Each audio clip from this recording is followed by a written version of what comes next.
আমি চলে গেলাম গাইস বিহারি বিরিয়ানি খেতে। তাই দেখো আমি বসে পড়েছি এখানে চিকেন বিরিয়ানি খেতে। চিকেন বিরিয়ানিটা খুব ভালোই ছিল। শেষ অবধি দেখতে পারলে তোমরা একটা জিনিস দেখতে পারবে। আর দেখো মাংসটা শক্ত ছিল, খেতে মোটামুটি ছিল, ভালোই ছিল। আর দেখো রাইসটা একটু সাদা সাদা হয়েছিল, তাও খেতে ভালো ছিল। আর স্যালাড দিয়েছিল, দেখো আমি শসা খাচ্ছি করে। আর দেখো পেঁয়াজও দিয়ে দিয়েছিল।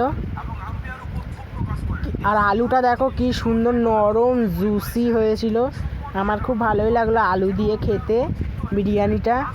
আর মাংসটা দেখো, মাংসটা একটু শক্ত হয়েছিল, আর মাংসটা একটু কামড় দিলাম, দেখো তোমরা দেখতেই পাচ্ছ।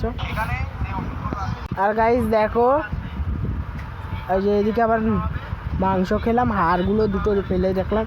আর রাইসটা আমার খুবই ভালো লাগলো আজকে রাইসটা দিয়ে খেতে। আর দেখো তোমরা কত তেল বিরিয়ানিতে, লাস্ট পর্যন্ত এইটার কথাই বলছিলাম, এত তেলের জন্য বিরিয়ানিটা আমার অতটা পছন্দ হয়নি, তার জন্য আমি মাংস কামড়ে নিলাম, পছন্দ হয়নি বলে। আর দেখো আর আমি স্যালাডও খেয়ে নিলাম এর দুঃখে। খুব তেল ছিল বিরিয়ানিটা, খেতে ভালো ছিল কিন্তু খুব তেলও ছিল, এই তেলের জন্য মুখের মধ্যে কেমন লাগছিল। আর তার জন্য আমি আবারও এক পিস চিকেন সাটিয়ে দিলাম মুখের মধ্যে। আর দেখো আমি শেষ পর্যন্ত খেয়েই ফেলেছি সব কিছু। আর কারণ 120 টাকা দিয়ে বিরিয়ানি খেতে তো হবেই, সব কিছু ফেললে তো হবে না। তারপরে দেখো আমি থালা পুরো চেটে পুটে খেয়ে নিয়েছি। আমি খেতে থাকি আর তোমরা সাবস্ক্রাইব করে দিও। টাটা।